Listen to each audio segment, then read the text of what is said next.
Never been afraid to talk about the mistakes. What's important is that we learn from them. And maybe you can relate to some of these. Maybe you can't. Well, let's talk about it. What's up, budget buddies? It's Kim. Welcome to Debt to None. So, in this video, I'm going to talk about the mistakes that I made this year, financially speaking, and what I'm going to do to make sure I don't repeat those for the upcoming year so that I can be successful and reach my financial goals. Let's get into it.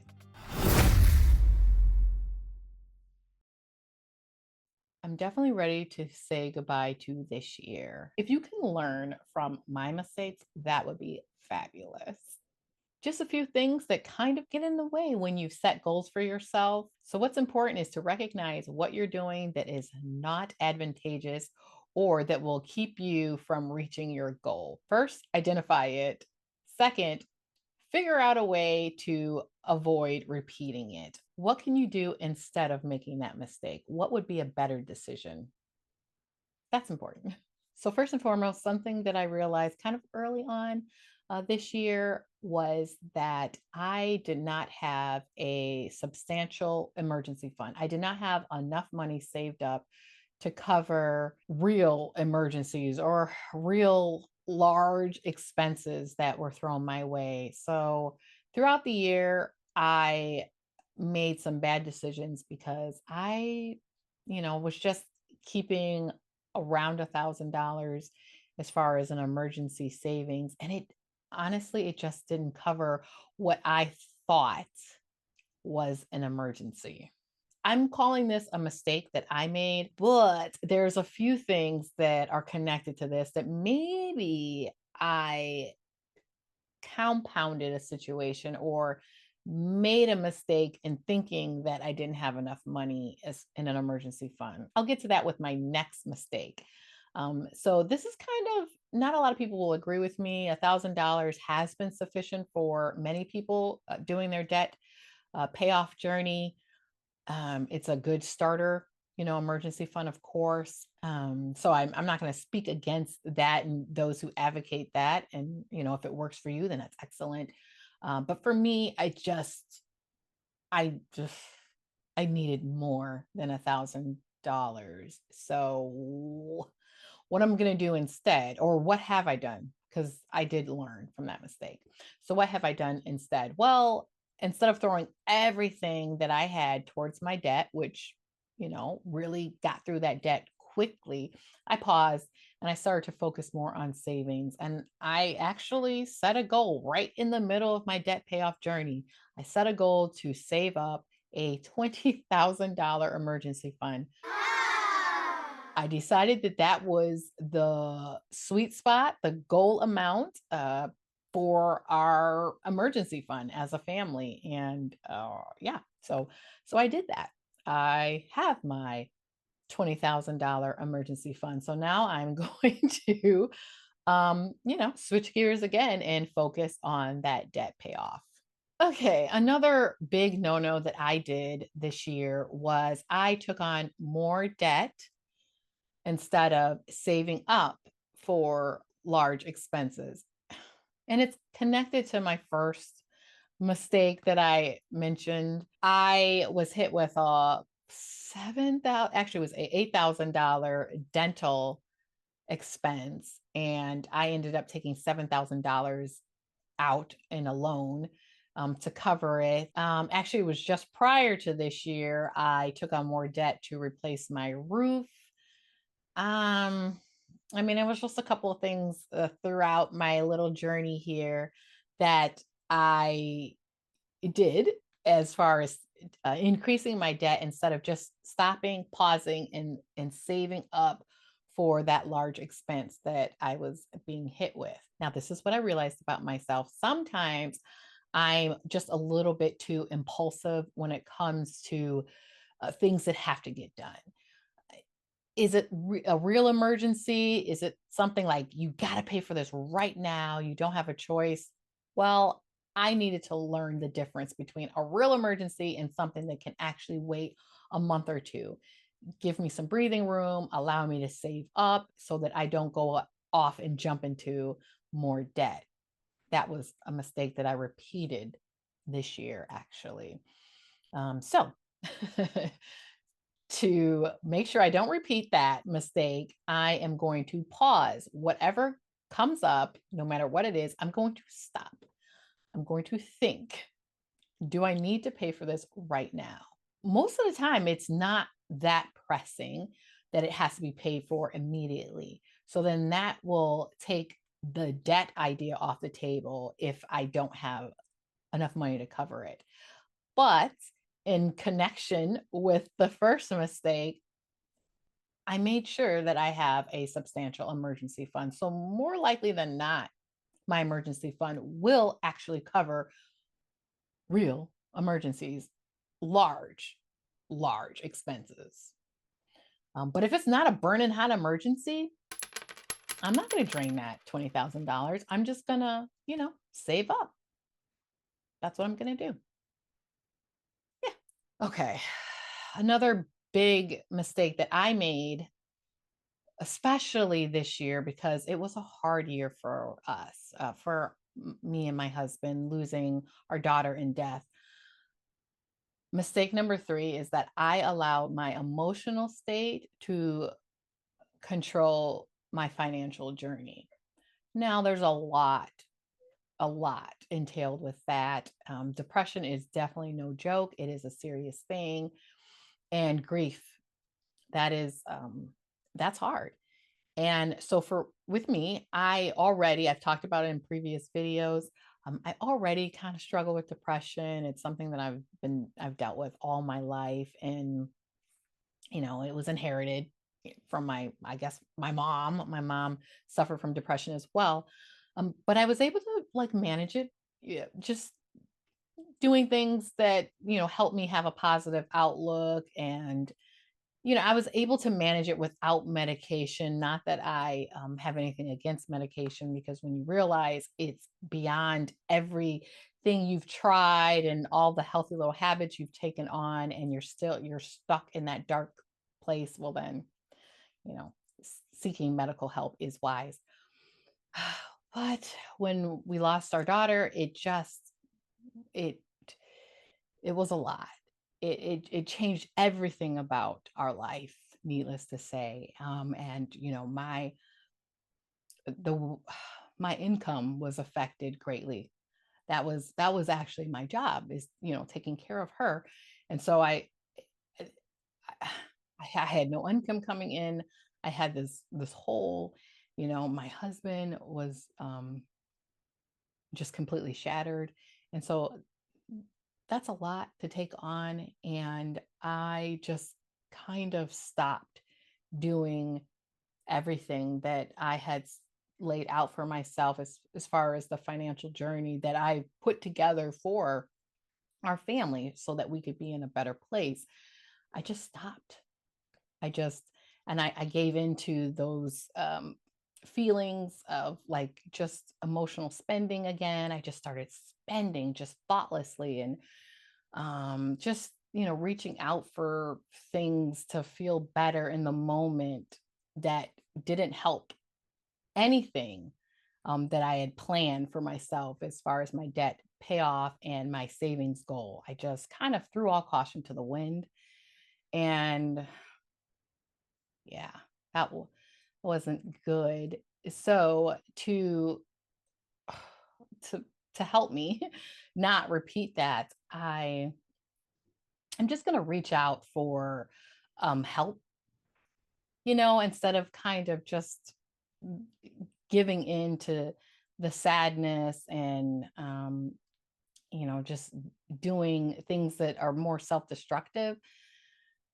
I'm just going to, talk to somebody. My husband and I actually are doing like therapy, and, just doing whatever we can within our circumstances, to help the grieving process, to just to be in a healthier mental state. Taking care of the mental health is definitely vital, because it can really derail everything else that you have planned and all your goals if you don't take care of the mental health. So what I've decided is just to go about it in a healthier way instead of reaching out for things that are kind of self-sabotaging. Um, Whether it's just divulging in food or alcohol or just overspending, that never makes the situation better. As a matter of fact, it just makes it worse. So finding healthier avenues to go down. That's what I'm doing. Okay, another mistake that I made, which is connected to the last one, is that I stopped tracking my spending. And because I just kind of went off track with my goal and just kind of just became deflated, really. I stopped tracking my spending. I just was out there, you know, either online or out, in person in the stores, and just buying stuff I didn't need, buying stuff that I thought would bring me some measure of satisfaction in that moment. And yeah, really falling back on old bad habits that I thought I got past, but you know, it's easy to fall back on bad habits. Yeah. So I have done a 180 once again and started tracking my spending again. So I just decided to start with December. I'm back on track. I'm tracking every single thing that has went in and gone out of my checking account. And I'm just like anything else, just going to be consistent and persistent and just stick with it, because it's important to know what you're doing as you're going forward. Otherwise, you could be like me and be like, well, whatever, because this is literally how I was. Well, whatever. I just don't want to think about that. Understandably so, but not great, because when you're not thinking about what you're doing, you could be doing a lot of damage and you're just not really paying attention. I have in the past. Thankfully, nothing got crazy out of control during this kind of relapse period. Not crazy, but I could have done so much better if I was in it, if I was present and tracking what I was doing. My next mistake that I am not going to repeat for next year is connected to the last one. I just completely ignored the budget for at least a month. Technically, I guess it was 4 or 5 months. I have a budget that I've made for the household, and I just ignored it. I ignored everything because of how I was feeling. Um, and I'll say this, that ignoring things like that, it it did exasperate that feeling of deflation.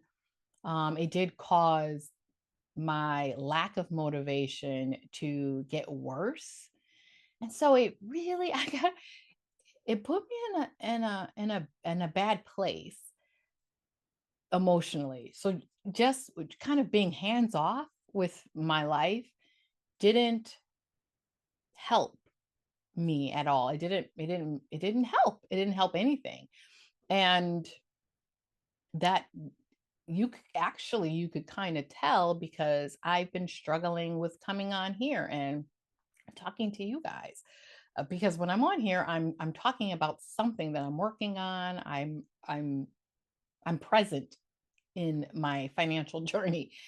And that was a struggle because I just kind of checked out emotionally. And when I did that, I checked out of everything. How I'm going to combat that is recognizing the facts that no matter what's going on, is uh, life still does go on. And so checking out of life doesn't it doesn't make the situation better.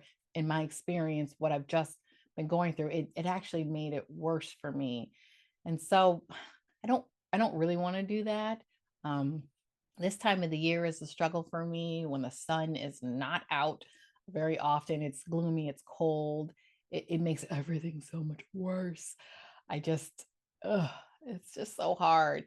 Um, So I'm trying to uh, lean on my support system. My really good friends that are there for me. The spiritual activities that we do, reading the Bible and discussing that together, and then our worship, just having focusing my attention on the positive things in my life and just remaining checked in is really what I'm trying to do. And if it gets so bad, not be too prideful or too afraid or embarrassed to ask for help, like from the professionals. So yeah, that's where I'm at with that. And then the last kind of big thing that I did this year that really knocked me off course is when my circumstances changed. I did not go back and revise the budget. So that's budgeting 101. You make a budget according to your circumstances. So when they change, that means you have to go back and revise it. You have to make a new one. And I didn't do that, obviously, because I was not doing anything at all. And that just made everything so distant, so abstract. Like it just it it no longer became my life. It was just like I was just, I don't know, just kind of living life on cruise control, so to speak. I don't know, it wasn't good. Yeah. It made my whole financial journey a like a thing in the wind, kind of. I just wasn't focused on it, and I didn't know where, if I was spending too much or not spending enough. I was like, I don't know. I'm just here. I'm just living and just doing. Yeah, no. I don't want to do that anymore. So what I did is when I recognized, dude, it's been multiple months since everything in our life has changed. What This budget doesn't even mean anything. I went back and made the tweaks. I don't bring in as much income as I was bringing in when our daughter was alive, which in itself, that, yeah, that could be hard when you lose your income, obviously, and make you feel defeated. But for me, I decided I'm going to be more focused on what I can control. And now I'm looking at the budget and I can see, okay, this is how much money we need, which is less. We were a 3-person household and now we're 2. So we need less money to cover our expenses, which I guess now that I make less money, I guess that helps. So now I have this number that I have to aim for every month. Um, and yeah, that's that's what I'm doing. I'm trying to use this new life, this new circumstances also to push me to be more focused and to rev up my drive for my channel. This channel actually does generate some income for me, and it may be, and I hate to say this, but I'm just going to be honest, it may be my main source of income. I am still looking for employment, but whatever. So I'm taking my circumstances and just using it to fire me up to be more consistent. This is my goal. I'm going to come back with another video talking about all of my goals and how I'm going to go about achieving them. So I'll go into more detail of what I have kind of mapped out for myself. But yeah, I got a feeling this is my job. So it's time to get serious and treat it like something. Though it's fun. It is fun. So it's not like a job, but it is a job. Does that make sense? Those are the mistakes that I've made in my financial journey this past year. And I'm turning over a new leaf. I'm not going to repeat those same things because I want to meet my financial goals that I've set for myself, just help my husband and I be in a better place, which includes simplifying our life even more so. And I can't wait to talk about that, what we're going to do to bring our expenses even lower than they are now. Yeah. Yeah. So I'm going to roll out the details of that in an upcoming video. What were your mistakes? What things have you noticed that you've been doing that you recognize need to be corrected in your financial journey? I would love to hear your thoughts on the matter.